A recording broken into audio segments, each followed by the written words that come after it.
Kanalımdan ve mutfağımdan herkese merhabalar. Kat kat el açması, cevizli soğanlı çörek tarifi vermek istiyorum. İsterseniz hemen pişirebileceğiniz, isterseniz buzluğa kaldırabileceğiniz şahane bir çörek tarifidir. Tarifimize, iç harcımızı hazırlayarak başlayalım. 3 adet yemeklik doğranmış kuru soğan uygun bir tencereye alınır. Bol zeytinyağı da kavrulmaya bırakılır. Uygun bir tavada 250 gram tereyağı, 1 çay bardağı zeytinyağı eritmeye bırakılır. Kavrulan soğanların üzerine 1 kase dolusu ceviz eklenir. 2-3 dakika kavrulur. Kavrulan cevizlerin üzerine 1,5 tatlı kaşığı tuz, 1 tatlı kaşığı karabiber eklenerek karıştırılır ve altı kapatılarak soğumaya bırakılır.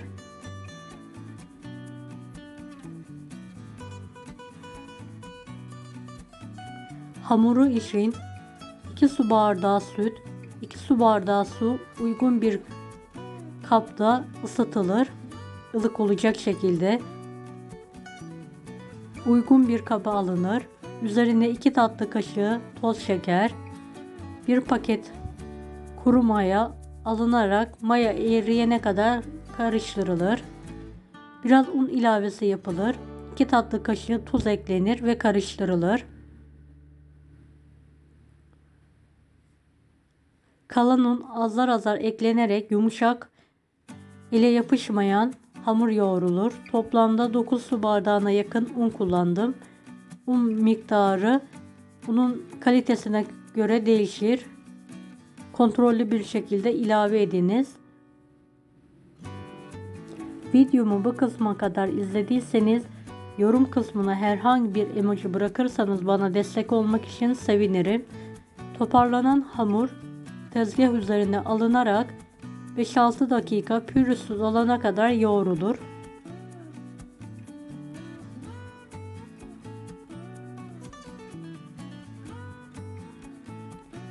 Yoğrulan hamur tekrardan aynı kaba alınır.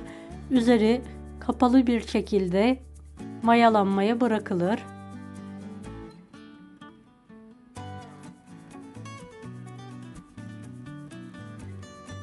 Mayalanan hamurun havası çıkana kadar tekrardan yoğrulur. Tezgah üzerine alınarak eşit 14 bezeye kesilir ve yuvarlanır.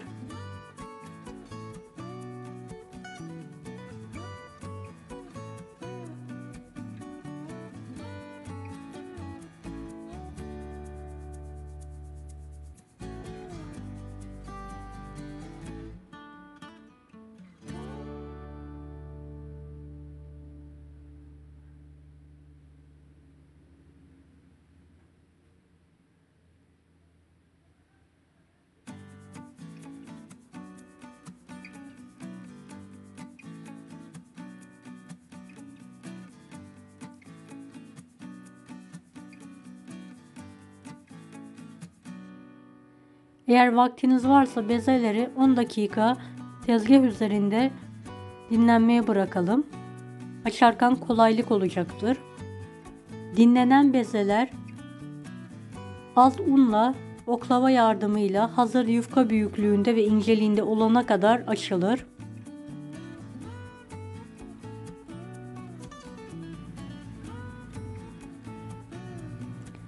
Açılan yufkanın üzerine erittiğimiz tereyağlı zeytinyağı karışımı her tarafına gelecek şekilde dökülerek sürülür.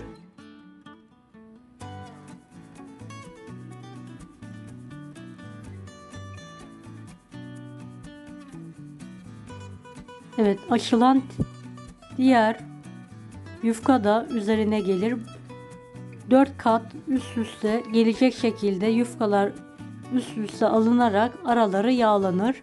İsterseniz 3 kat, isterseniz 4 kat yapabilirsiniz. Ben ilkini 4 kat, diğerlerini 3 kat olacak şekilde üst üste aldım.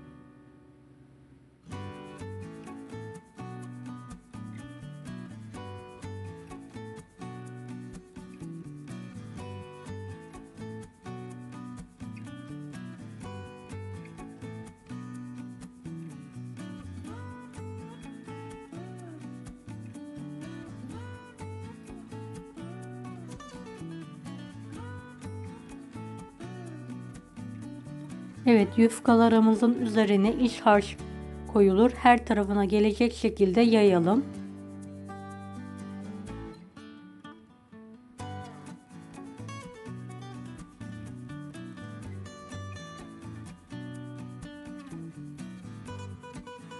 Hamuru fazla sıkmadan bol olacak şekilde rulo yapalım.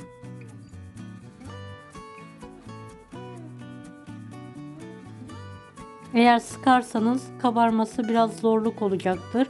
Yumuşak olduğunda daha böyle puf puf, el açması çıtır börekler oluyor. Daha sonra rulo böreği burkarak şekil verelim ve tepsiye alalım mayalanması için. Tepsi mayası bu börek için önemlidir.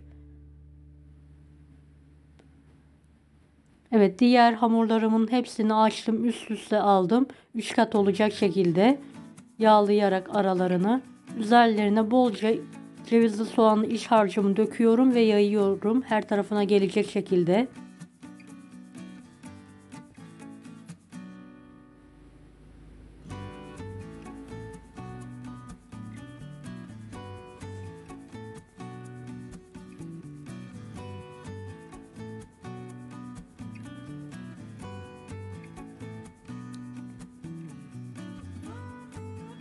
Böreklerimizi fazla sıkmadan bol bol olacak şekilde rulo yapıyorum.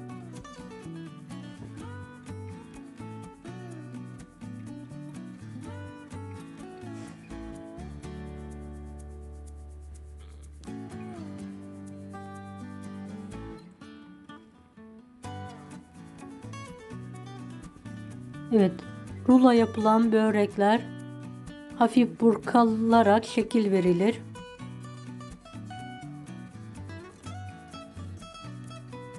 Fırın tepsisine alınır börekler ve tepsi mayası mutlaka yaptırılır. Üzerine kalan zeytinyağlı tereyağı sürülür her tarafına gelecek şekilde.